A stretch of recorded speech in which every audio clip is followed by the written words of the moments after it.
কথায় আছে শুভ কাজ বেশি দেরি করতে হয় না, ঠিক তেমনি মামার বাড়ি যেতে ইচ্ছা করছিল। তারপরে সোমকে বললাম যে মামার বাড়ি ঘুরতে যাওয়ার কথা।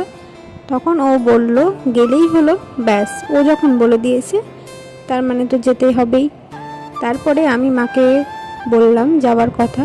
তো আমার মা তো এক পায়ে খাড়া, তাহলে সবাই যখন যাবে তাহলে দেরি কিসের। দেখো এখানে আমি রেডি হয়ে গেছি, আমাকে কেমন লাগছে অবশ্যই কমেন্টে জানিও।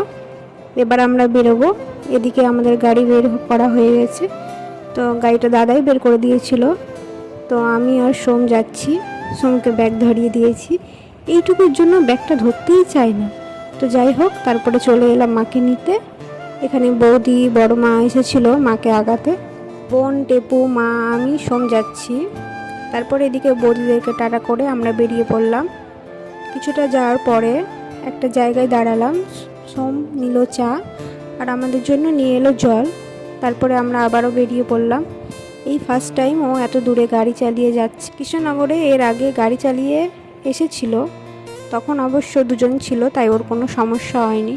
তো যাই হোক, মানে অনেকটা আনন্দ নিয়ে যাচ্ছি, কারণ অনেক দিন যাওয়া হয়নি। সেই গেছি বিয়ের আগে আইব্রো ভাত খেতে।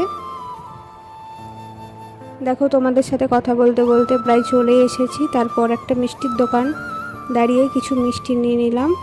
তারপর দেখো চলে এসেছি মামার বাড়িতে। তো যাই হোক, ভিডিওটা এই পর্যন্তই রাখছি।